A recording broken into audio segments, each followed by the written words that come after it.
Pernah ngerasa nggak sih, pas kita masuk usia 40-an, badan tuh kayak ngasih sinyal-sinyal aneh?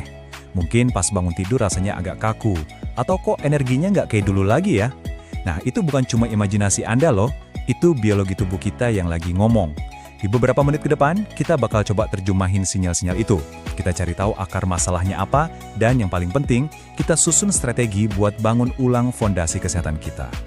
Pertanyaan kayak, kenapa ya sekarang badan rasanya beda? Mungkin sering banget muncul di kepala kita. Saya mau Anda tahu, Anda nggak sendirian kok.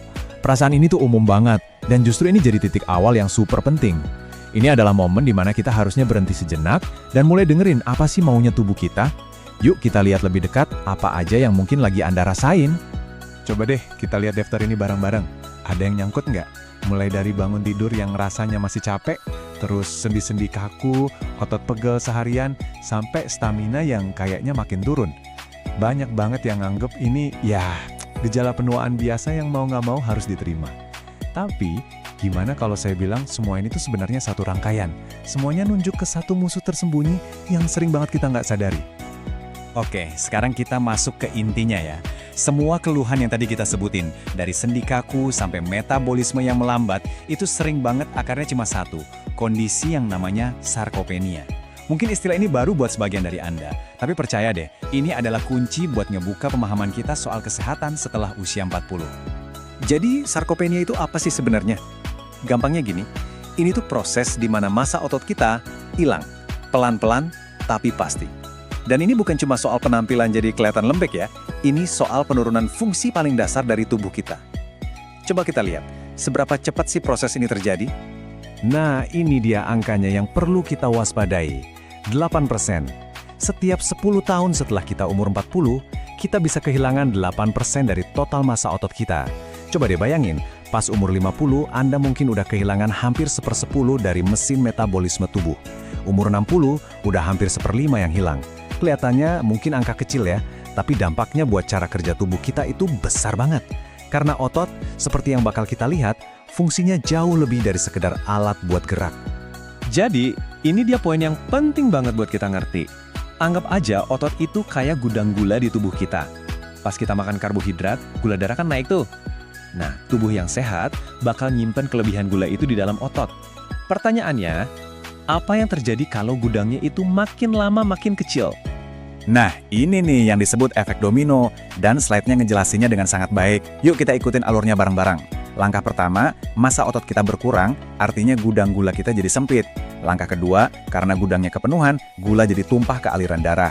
Langkah ketiga, pankreas kerja rodi, produksi insulin terus-terusan buat bersih-bersih gula, tapi lama-lama sel-sel tubuh jadi budek dan kebal. Nah, inilah yang namanya resistensi insulin. Langkah keempat, metabolisme jadi lambat, dan tubuh jadi lebih gampang nyimpan energi jadi lemak. Dan langkah kelima yang paling bahaya, semua ini ngebuka pintu buat penyakit-penyakit serius, kayak diabetes tipe 2, penyakit jantung, dan stroke.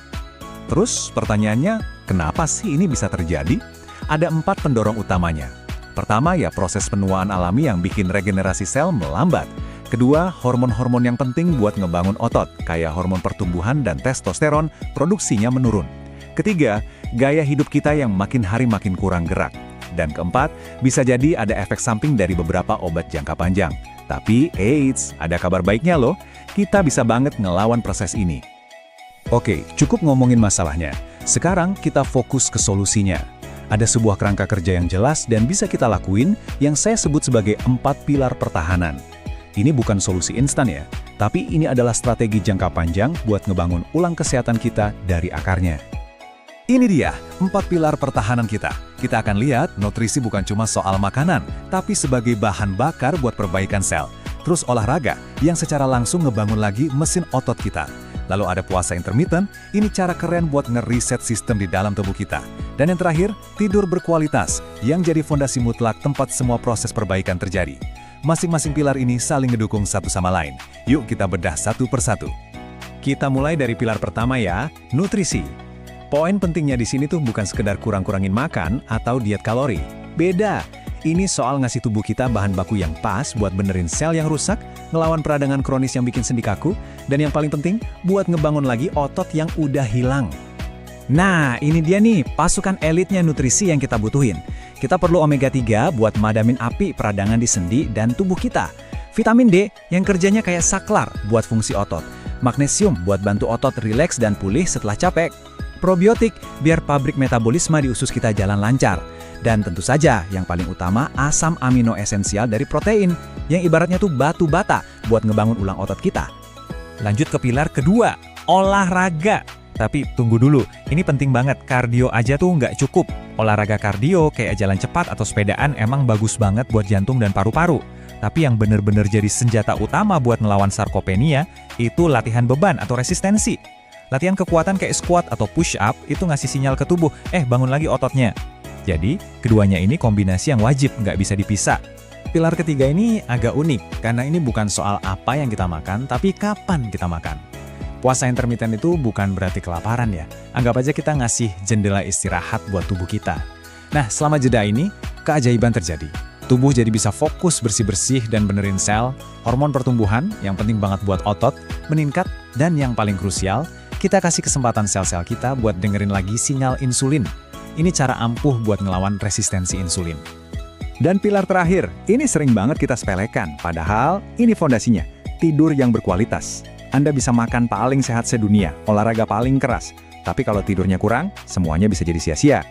Justru pas kita tidur nyenyak, tubuh kita itu kerja lembur. Dia benerin jaringan otot, produksi hormon-hormon penting, dan ngatur ulang sistem saraf. Tidur itu adalah waktu pemulihan total. Oke, jadi sekarang kita udah ngerti ya, masalah utamanya itu sarkopenia, dan solusinya ada di 4 pilar tadi.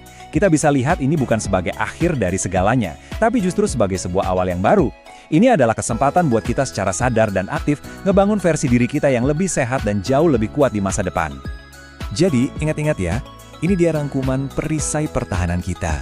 Rencana aksinya simple, ada 4 bagian yang saling ngelindungin. Pertama, kasih bahan bakar yang benar dari nutrisi. Kedua, bangun baja otot dengan latihan kekuatan. Ketiga, optimalin sistem internal pakai puasa. Dan keempat, perbaiki semuanya dengan tidur. Keempatnya ini kalau dijalanin bareng-bareng, jadi pertahanan yang solid banget buat kesehatan kita. Nah, pertanyaan terakhir dari saya simple aja. Bukan mau mulai atau enggak, tapi mau mulai dari mana? Mungkin minggu ini Anda mau coba fokus nambahin ikan di menu makanan. Atau mungkin mau coba lakuin 10 kali squat tiap pagi pas bangun tidur. Nggak usah langsung semua. Pilih satu pilar, mulai dari langkah yang paling kecil, dan bangun pelan-pelan dari situ. Jadi pilar mana yang bakal jadi fondasi pertama Anda?